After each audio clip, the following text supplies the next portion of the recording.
Eu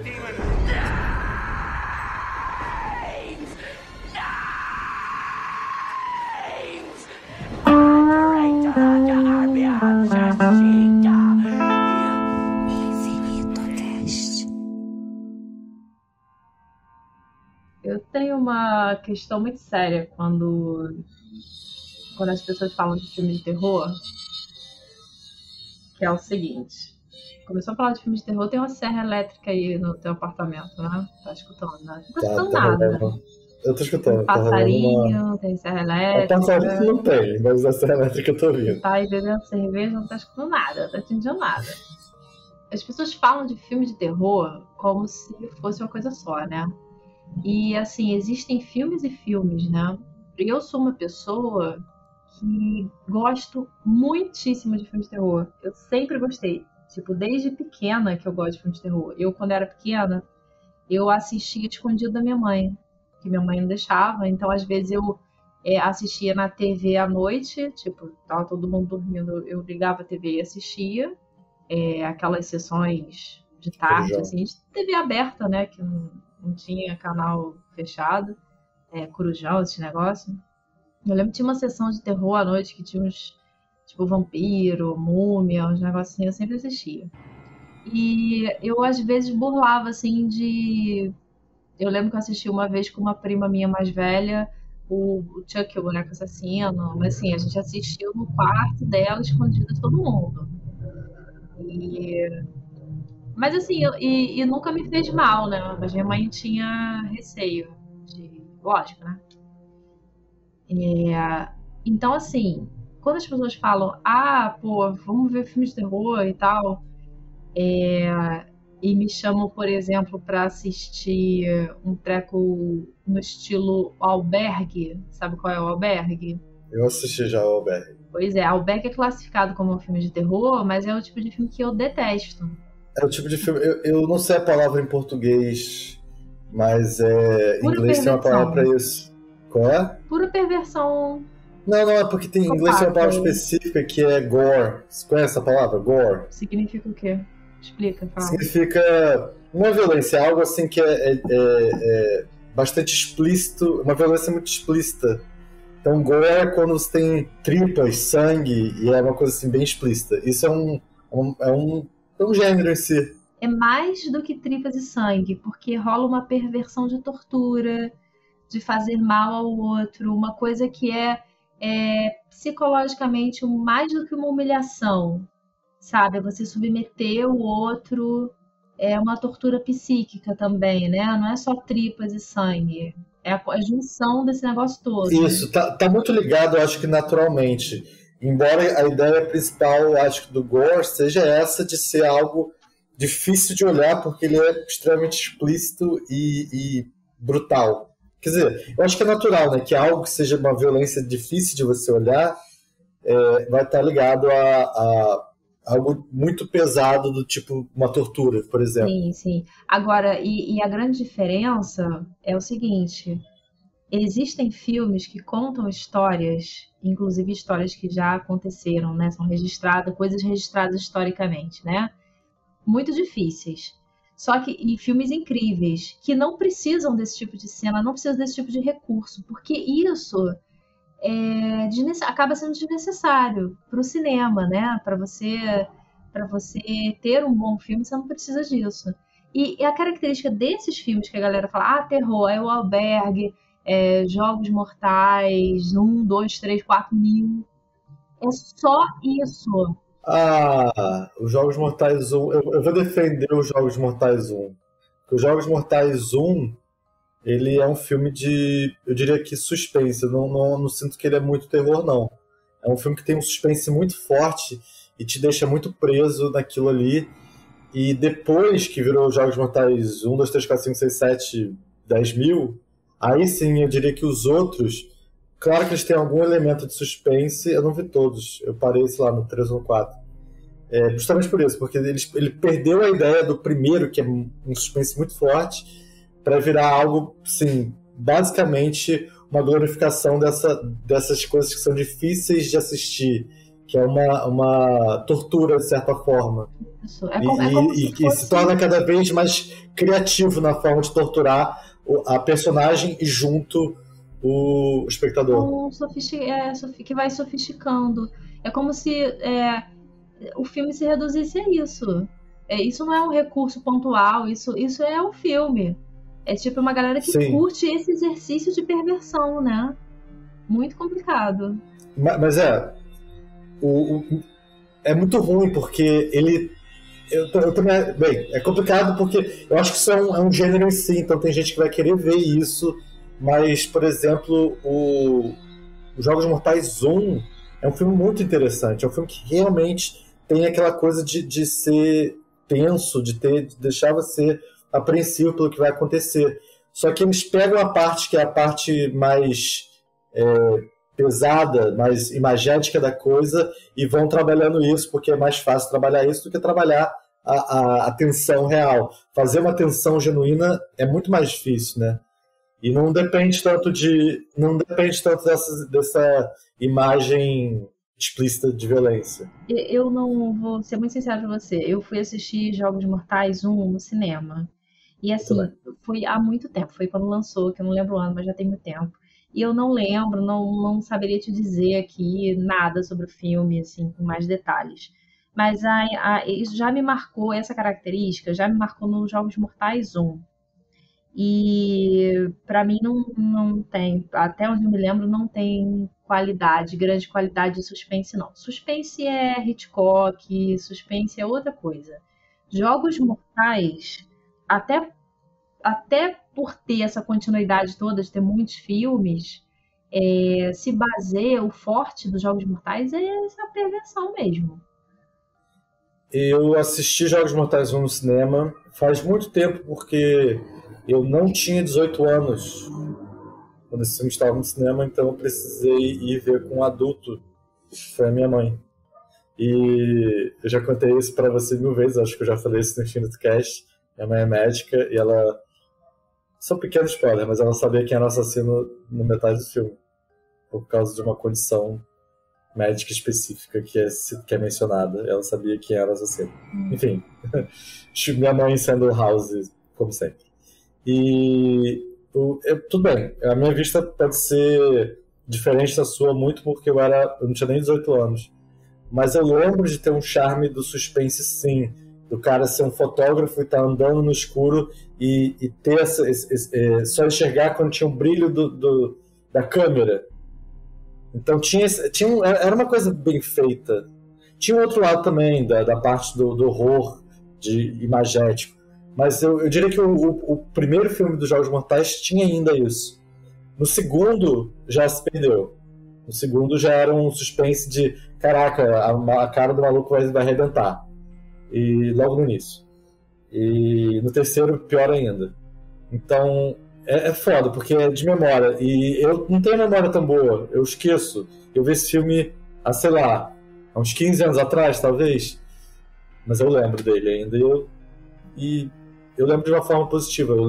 A coisa que marcou não foi a parte sangrenta, foi sim a tensão que eu fiquei. Eu fiquei realmente muito querendo saber o desfecho. Eu fiquei realmente muito ligado nesse filme, fiquei muito tenso. Sei lá, mas é uma memória, né? Memórias são... Cada dia que passa eu percebo como memórias são coisas construídas por nós mesmos. Tem um público muito forte que consome esse tipo de conteúdo, né? Sim, sim. Eu diria que tem muito a ver com o sucesso muita coisa do YouTube surge dessa coisa de ver algo que caraca, como é que isso aconteceu? Como é que chegou nesse bizarro? De uma forma, claro, diferente desse público que vê os filmes de terror tipo Albergue. Hello. You don't know me, but I know you. I want to play a game.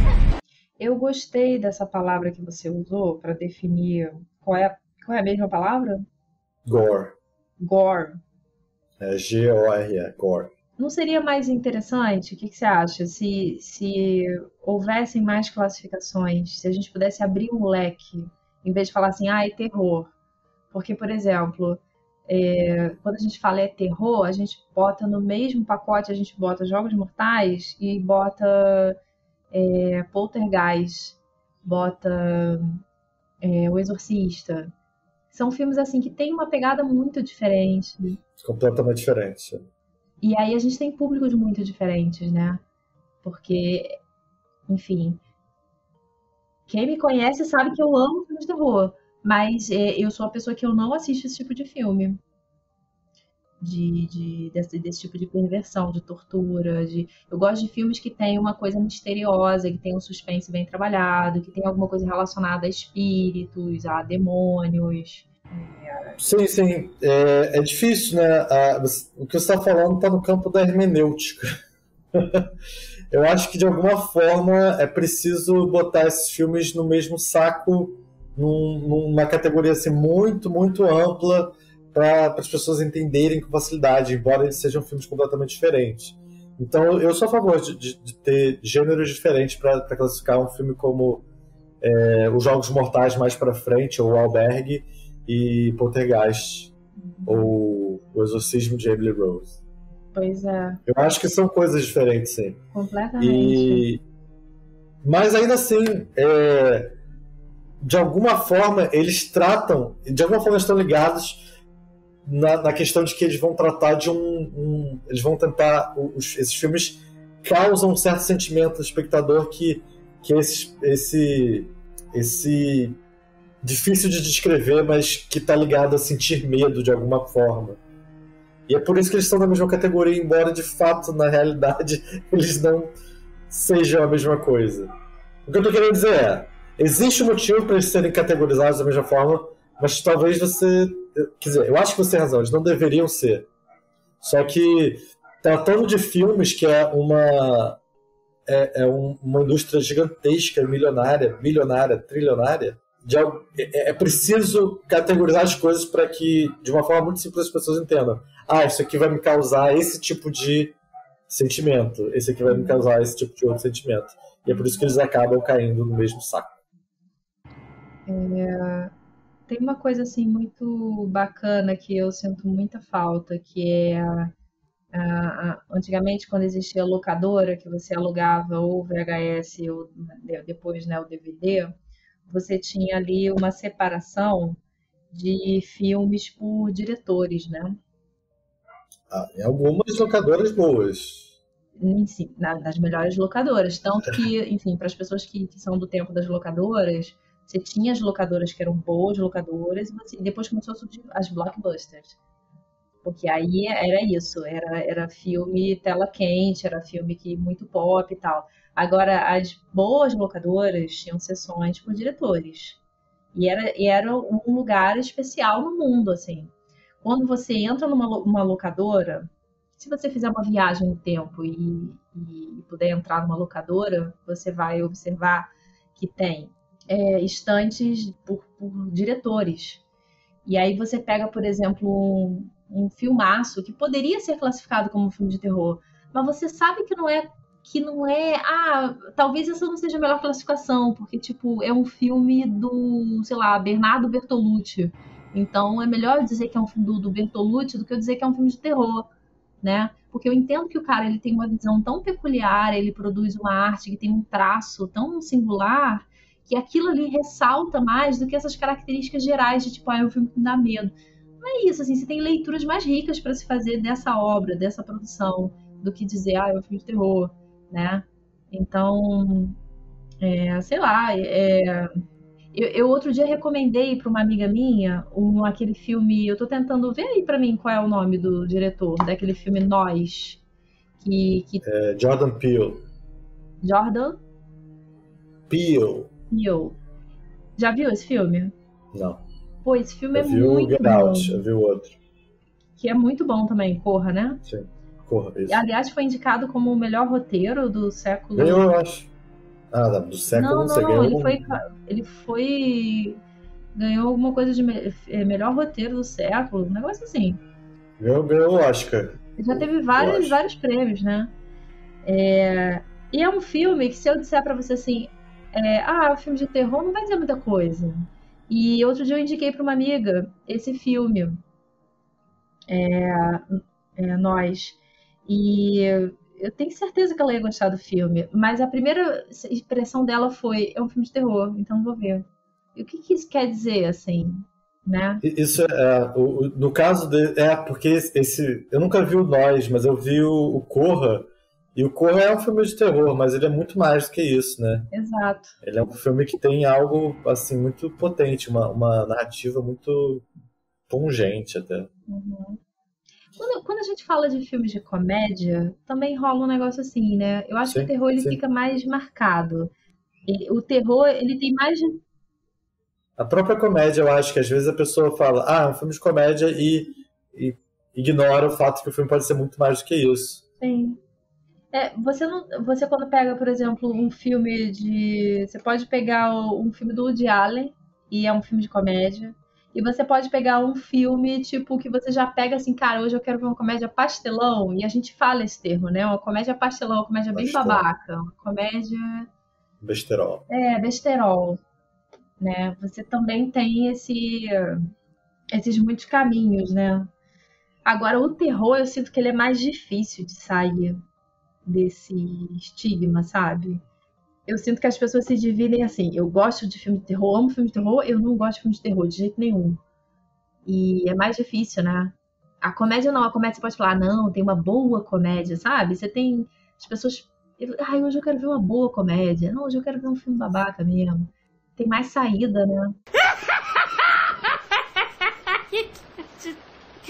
Mas é isso, eu acho que as pessoas categorizam as coisas de uma forma assim muito Taxativas. muito cega, talvez. Cega no sentido de uma faca cega. E o que acontece às vezes é isso, as pessoas. É que nem o. Sabe choque de cultura? Ah, Eu tava ouvindo uma vez acho que o Leandro Ramos, que faz o Julinho, falar que as pessoas eles acham muito inteligente, sabe? Um humor muito inteligente, mas eles tiram aquilo ali da vida deles, é normal. É o pai dele falando. Ia sair um filme novo do Will Smith. E o pai dele falou, pô, se tem Will Smith, o filme é bom. Sabe, tem esse tipo de coisa. E é isso que as pessoas fazem. Então, a pessoa pensa, pô, se o filme tem, sei lá, o Jim Carrey, o filme é de comédia. E, cara, não. O show de Truman, né? uhum. Caraca, o show de Truman é um filmaço. E com um Jim Carrey seríssimo, né? Sim. Se por acaso não nos virmos, bom dia, boa tarde e boa noite. O Brilho Eternamente Sem Lembranças não é comédia, mas é um Jim Carrey sério ali. E eu acho que é muito para um público amplo. Você pensa Jim Carrey, você pensa Ace Ventura, você pensa ele fazendo coisas absurdas, idiotas. E é isso, é essa mentalidade que pensa. Pô, o filme do Jim Carrey é engraçado. E, bem, é muito mais do que isso, né? E fica bem marcante esse exemplo que você deu, é bem marcante, né? Porque o Jim Carrey, ele é um cara que a trajetória dele pessoal faz a gente também pensar em outras coisas, que é um cara que tem uma depressão, já teve crises complicadíssimas de depressão, um cara que precisou de recursos de arte para poder manter a saúde, que fala de coisas assim existenciais profundas e tal, que fez filmes que têm questões existenciais profundas, né? Então, mas as pessoas marcam assim, né? E parece que você fica aprisionado nessa marca, né? Que é uma primeira marca, porque o cara vai e faz o Máscara. Aí ele se lança com Máscara e todo mundo, porra, esse cara que faz caras e bocas faz o Máscara, ele só vai fazer comédia a vida inteira, né? Sim. E que é uma coisa que até os comediantes falam muito, assim, no geral, né? Que o cara que é comediante e é uma figura pública, é muito difícil para ele conversar com as pessoas na vida íntima, porque as pessoas conhecem e acham que ele vai estar fazendo palhaçada o tempo todo. E não é assim, a gente não faz palhaçada o tempo todo na vida, né? Eu fico pensando que isso deve influenciar muito na vida eu falei do choque de cultura agora há pouco, do Daniel Furlan, cara. Porque eu acho que as pessoas. Assim, o choque de cultura ele tem uma abrangência muito grande, chega em muita gente. E o Daniel Furlan tem uns personagens que são muito bizarros, tipo o craque Daniel. E eu acho que ele chega a um ponto ele já chegou a um ponto da fama que ninguém trata ele como Daniel Furlan, tipo, as pessoas tratam ele como os personagens que ele cria. E isso é uma merda pra vida pessoal dele. Uma vez eu vi uma entrevista que saiu numa revista, que meio que eu senti na entrevista que quiseram enquadrar ele num estereótipo de assim, é alternativo, mas é gatinho. Uma coisa meio assim. E aí ele deu uma trollada legal, porque ele só respondia coisa zoando, assim, só respondia coisa dando um corte, sabe? E aí quiseram tirar umas fotos dele e as fotos dele saíram muito toscas, mas de propósito, porque ele não fez nenhuma foto tipo gatinho. Ele não comprou essa ideia. E assim, mas ele é uma exceção, porque a maior parte das pessoas, quando são colocadas no estereótipo, elas compram esse estereótipo.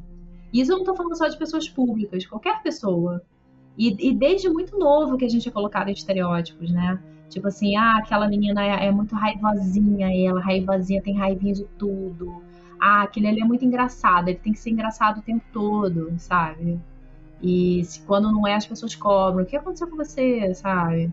Eu, por exemplo, sou uma pessoa que as pessoas sabem, eu gosto de escutar rock, mas eu escuto outras coisas também. Então, por exemplo, já aconteceu muito de amigos meus me pegarem escutando outras paradas, chegarem na minha casa, eu estar escutando MPB, estar escutando Chico. E, cara, como assim você tá escutando isso? Você não escuta rock? Não, mas e aí? Como assim? Eu tô presa? Tenho um fone de ouvido colado na minha orelha tocando Motorhead o dia inteiro? Às vezes isso incomoda muito a pessoa. Tem uma ex-namorada minha, se alguém que tá ouvindo isso conhece minhas ex-namoradas, é essa mesmo que você tá pensando? Nossa, você tem um catálogo de pessoas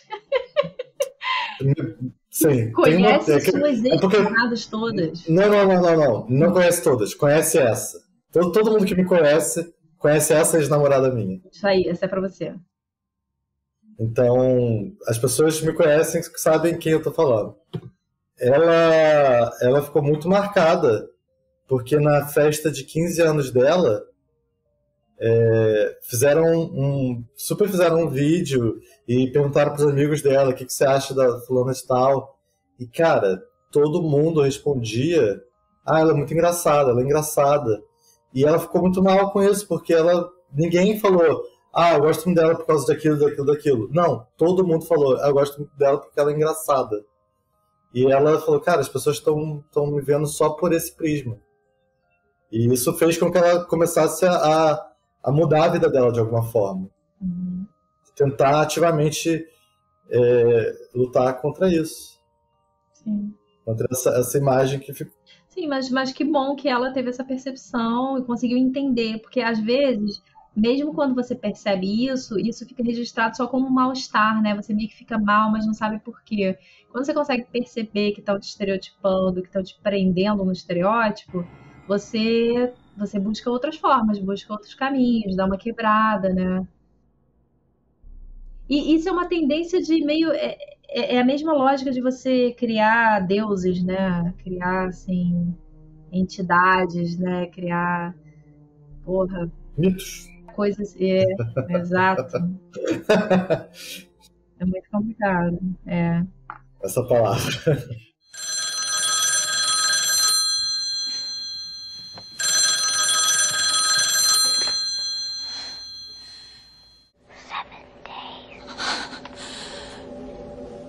Voltando à coisa do filme de terror, você tem um tipo de filme de terror que você gosta mais?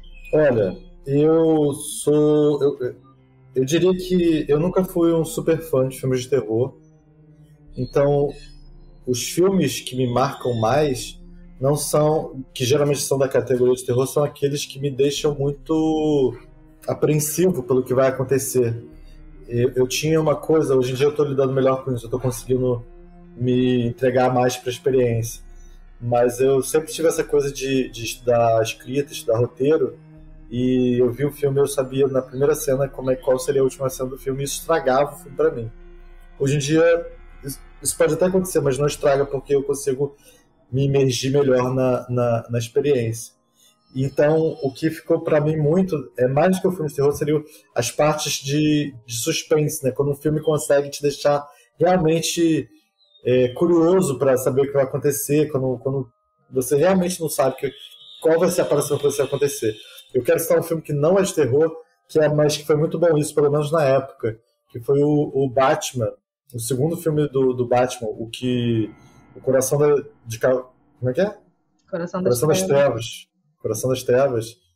ele é um filme muito bom, porque o vilão, o Coringa, você realmente não sabe o que esperar dele. Ele é um vilão muito bem feito. E eu não sou muito fã de filme de super-herói, mas esse filme especificamente, na época eu era novo, então eu gostava de Batman, eu gostava muito de Homem-Aranha também. Esses dois eu gostava bastante. E para mim esse filme foi muito marcante, porque tinha esse vilão que era um cara malvado e que você não sabia o que esperar dele. Então, quando isso conseguia, quando um filme consegue fazer isso, você fala, caraca, eu não faço ideia do que vai acontecer agora. E geralmente isso tá preso, ligado à ideia de suspense. Isso é o que me atrai mais. Você gosta de Hitchcock? Eu vi muito pouco de Hitchcock, pra falar a verdade. É algo que eu planejo assistir mais no... Talvez no ano que vem até.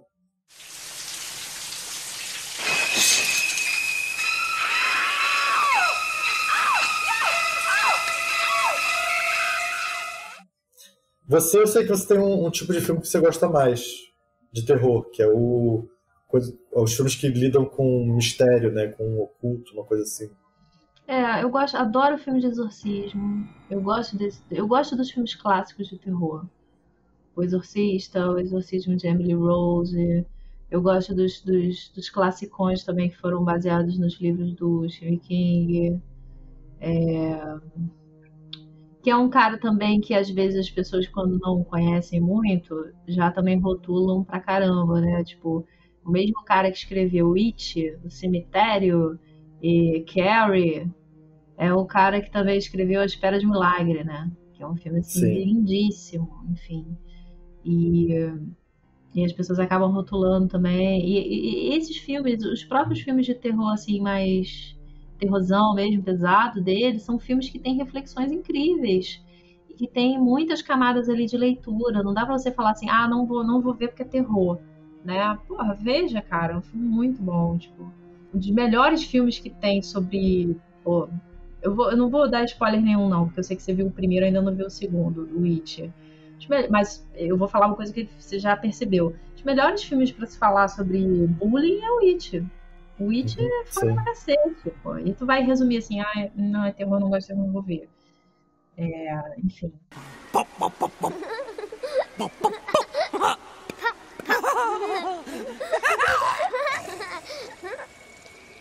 O Iluminado, que é um classicão também. O Iluminado do Kubrick. É outro esquema, né? Porque o Kubrick É um filme uma muito beleza bonito, né? cinematográfica absurda, né? Por Sim, mais que o autor não tenha gostado do filme, né? Não sabia Ele disso. não gostou. Ele não gostou principalmente da escolha do Jack Nicholson, né? Não sabia. Porque o personagem dele no livro, que faz é Jack, né? Acho que é Jack, que faz o pai que alucina lá no Overlook. Ele é um cara completamente, tipo, normal, medíocre, assim. E ele não tem nada de louco. Na verdade, ele começa a ficar transtornado quando ele tá lá no hotel. E aí o King fala que, mas escolheram um ator que ele já é louco. Então o cara já começa muito louco. Ele já tem aquela cara de maluco, ele já começa louco, e esse não é o perfil do personagem. Mas o filme ficou foda. Sim, sim. O Kubrick, ele tem uma coisa que é, sei lá, ele consegue passar muita força de uma cena só com um take, sabe? Um take aberto. Sim. Que eu fico pensando, cara, outros filmes poderiam fazer isso, mas não fazem, porque é uma sensibilidade muito grande para conseguir passar a experiência que ele consegue. É o filme de diretor, né? A cena da escada é muito marcante para mim do Iluminado. Here's Johnny! Você sabe que até hoje, se você quiser encontrar assim, acessórios para sua casa, por exemplo, o tapete do Overlook é uma coisa que você encontra e você pode botar na sua casa. Você pode decorar a sua casa como Overlook. Olha só. E é lindo, né? Um puta tapete. Pô, o Overlook é um lugar muito foda, né? É foda. Tem uma das excursões... filme que eu amo filme. É porque eu amo o Stephen King. Eu amo filme de colheita de milho maldito. Se tem um milharal, tipo assim, isso é regra. O filme do Stephen King, se tem milharal, vai embora, corre que tem merda ali. Tem alguém querendo te pegar, vai dar ruim. Só que as pessoas sempre entram no milharal, né? E sempre se fodem. E eu amo o filme, amo o Colheita Maldita. Pra mim, um dos melhores filmes que tem. E o livro também é incrível. Mas eu tenho muita vontade de fazer uma tour, assim, algumas, na verdade, que passem por lugares marcantes. Tipo, fazer tour por plantações de milho.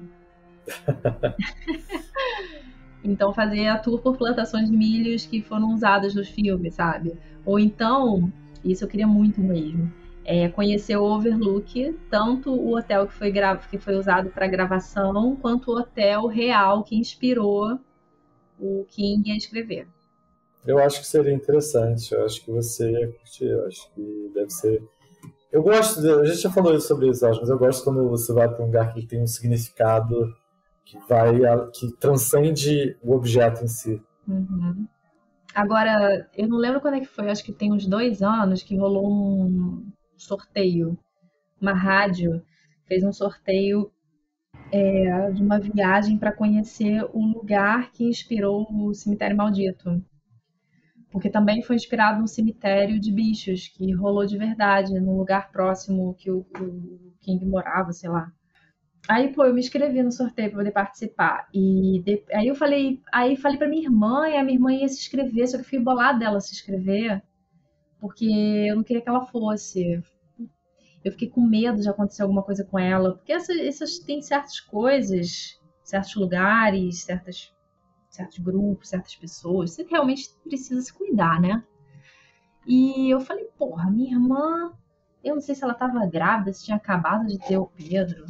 Aí eu falei, fala sério, cara, vai lá se meter onde é que foi a inspiração pro Cemitério Maldito com meu sobrinho? Deus me livre, não vai mesmo. Aí eu liguei pra ela e proibi, eu falei, tu não vai participar dessa merda não. Vai que você ganha, vai você me ter lá pro Cemitério Maldito. Vai que você ganha, é ótimo. Porra, Deus me livre. Aí ela falou assim, aí você pode ir. Eu falei, eu posso, eu vou sozinha. Foda-se. Agora você não vai com perda. Ninguém ganhou, nem eu, nem ela. Todo mundo saiu bem, tá todo mundo vivo, olha.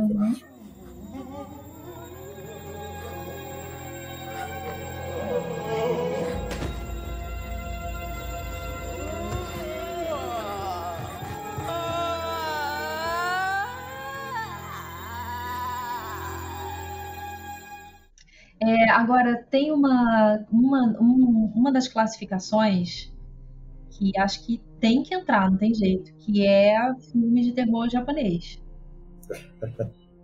Sim. Eu acho que os japoneses eles têm uma sensibilidade com coisas que são muito assustadoras de uma forma muito, muito profunda na cabeça das pessoas, né? Então, o Chamado é um filme que é muito sutil, mas que arrepia, né? São coisas que dão muito nervoso. E é um ótimo filme pra mim. Pra mim é um exemplo ótimo de um filme que é um filme de terror que eu gosto, porque é o tipo de filme que você fica preso, você fica, caraca, o que vai acontecer? E aquilo ali eu acho que é um efeito tão forte que te deixa, né, fisicamente travado, fisicamente tenso. O Chamado, o Grito também é muito bom, né? Eu nunca vi o Grito. O Grito é parte daquela... Eu não vou saber a melhor palavra, você pode me ajudar com isso.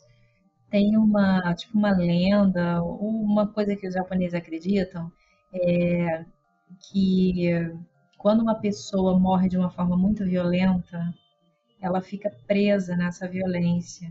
E aí ela se transforma, ela fica ali atuando como se ela fosse um outro tipo de ser. Porque uma morte muito violenta provoca uma memória marcada naquele lugar e aquela consciência ela fica rondando aquele lugar onde ela morreu, enfim, fica meio que presa e num estado de violência. E tem um nome específico para isso que eu não vou saber dizer agora, mas que os japoneses acreditam, assim, nessa... Os japoneses falam desse tipo de experiência, assim, dessa morte violenta que provoca esse espírito que fica meio que assombrando. E o grito parte disso, assim, tem uma pessoa que Eu sei o que você entra... está falando, em japonês chama Onryo, que é espírito vingativo. O grito parte daí, dessa história. Tem uma pessoa que chega numa casa, enfim, é uma casa que tem esse tipo de espírito. E é muito bizarro, assim, as cenas dão um medinho, assim, de... Sabe quando você tá... Sabe aquela sensação de você... Imagina você tá sozinho em casa e você tem um corredor muito longo na sua casa, escuro, Sei. e tem um quarto no final do corredor, e você escuta um barulhinho. Sim, é uma coisa muito... Tipo, ele não é uma coisa forte o suficiente para você ficar completamente assustado, de se preparar para aquilo ali, mas também não é inofensivo para você não ter medo. É num equilíbrio, né, do que é assustador, que é o pior ponto possível. Você tem ainda a força para investigar, mas... É como se tivesse uma distância, porque assim, eu vou trazer muita imagem do filme, assim. Você imagina que você mora numa casa e que a sua casa tem um sótão. E esse sótão, que é um lugar que tem uma relativa distância de onde você fica normalmente na casa. Só que nesse sótão tem um espírito. E é um espírito que te espia. Essa distância que precisa haver para que algo te espie, essa distância atormenta. Porque não é ninguém olhando cara a cara para você não tá encarando. Você tem uma relação de poder diferente. Você tem um primeiro que é um outro ser, é um espírito, você não sabe muito bem de que ordem é aquele ser, mas você sabe que existe e que ele te espia. E que aí de repente você tá tomando banho, mas de repente você olha pra fora, tem um ser assim que vira a cabecinha assim e que te espia, sabe? É um negócio assim, é esse medo. E os japoneses, eles trabalham muito isso, né? Esse filme é muito bom. E assim, esses filmes que a gente tá falando, eles têm versões dos norte-americanos e tem as versões originais japonesas, né? Eu lembro que na época que começou a bombar esses filmes, mais que a gente via a versão norte-americana, tinha uma galera que sempre conseguia a versão japonesa para assistir. E são atormentadores as versões mesmo. E eu lembro que eu assisti, qual foi? Eu acho que foi o Chamado que eu assisti. Não, foi o Grito. Eu assisti o Grito na versão original japonesa. Bem bizarro. Eu assisti recentemente um filme chamado A Corrente do Mal. Você ouviu esse filme? Tem Netflix? Cara, eu acho que eu já vi, mas já tem um tempo que eu vi. Deixa eu ver aqui uma imagem para poder lembrar. É de 2014, é isso? É esse aí. É bom? Olha, não sei o que você procura num filme de terror, mas eu posso falar com certeza que ele não é ruim. Mas ele também não tem nada demais, não. Mas eu gostei. Eu diria que é bom, sim. É um filme que, na minha opinião, ele tem uma característica muito diferente dos outros filmes. Porque ele é um filme lento. E faz todo sentido, porque é um terror que funciona justamente pela lentidão. Porque digamos assim, um monstro que o medo que ele causa não é o medo dele sair correndo e te matar. O medo que ele causa é que ele está sempre indo na sua direção. Então você nunca pode dar mole. Só que ele vai na sua direção muito devagar. E o filme ele é dirigido desse jeito. Já que o mal sempre vai na sua direção de um jeito devagar, o filme é super devagar. Mas isso funciona, porque ele cria essa coisa da paranoia, né? Então ele tem essa coisa da tensão. E não sei se ele é um filme excelente, não, mas é bem interessante. Eu acho que ele tem um charme, ele tem uma originalidade que eu gosto. Cara, e ele tem um alerta aqui, né? Um alerta para os peguetes estranhos, né? Ele é sobre sexo, de certa forma. É um filme, tem uma categoria, precisa ter uma categoria também para esse tipo de terror, porque sempre tem esse tipo de terror, né? Tem? que te alerta para os peguetes bizarros que você pode encontrar por aí. Não é qualquer Esse peguete. filme é total sobre isso. Pode ser até gatinha, mas pode ser que o mal habite este corpício. Dizem que esse filme é uma alegoria sobre doenças sexualmente transmissíveis. A jovem despreocupada Jay leva uma vida tranquila entre escola, paqueras e passeio no lago. Olha que lindo, um passeio no lago, né? Aqui na Sãos Penha já não tem essa possibilidade. No entanto, após uma transa, o garoto com quem passou a noite, ele explica, olha só que loucura, que ele carregava no corpo uma força maligna, transmissível às pessoas apenas pelo sexo. Olha que maravilha. Isso. Agora, enquanto vive o dilema de carregar a sina ou passá-la adiante, a jovem Jay começa a ser perseguida por figuras estranhas que tentam matá-la e que não são vistas por mais ninguém. Exato. Eu acho que eu tenho um certo problema com sinopse, porque eu fui ver esse filme sem saber disso, e pra mim o efeito é muito maior. Quando você chega, você não sabe o que vai acontecer. Ele começa com uma cena muito bem feita de terror, e depois você não sabe como é que vai chegar naquele tipo de terror. E quando esse cara explica essa coisa maligna, eu acho que é bem poderoso, porque você não entendeu ainda o que está acontecendo e você vê que tem uma pessoa muito perturbada pelo que aconteceu. Então, ele é um filme lento, né? Então, não saber o que é causa uma tensão a mais. Eu tenho essa coisa de não ler sinopse. E para esse filme eu acho ótimo, mas é isso. Isso aí que você falou, de fato, é a história do filme. E é explicado já, é muito bem explicado isso aí, porque você demora para entender isso. Será que... Você acha que você já pegou alguém na night assim que tivesse o mal no corpo? Tivesse o demônio carregando o demônio?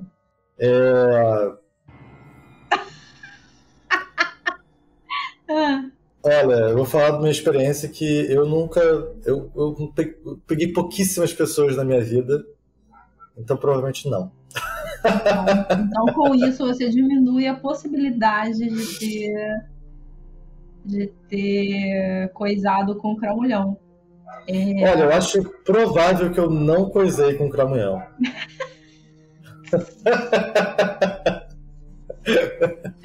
Nunca se sabe, Daniel, nunca se sabe. Nunca se sabe, eu sei que nunca se sabe. Até porque o cramulhão tem seus caminhos.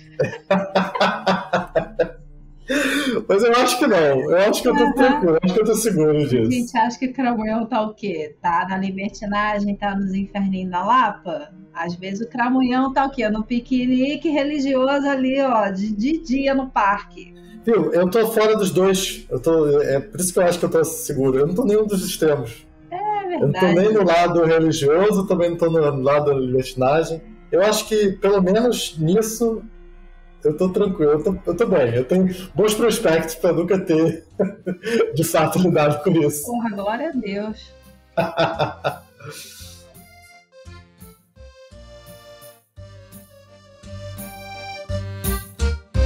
E você? Você acha que você tá salvo? Você não, né? Eu não, de jeito nenhum.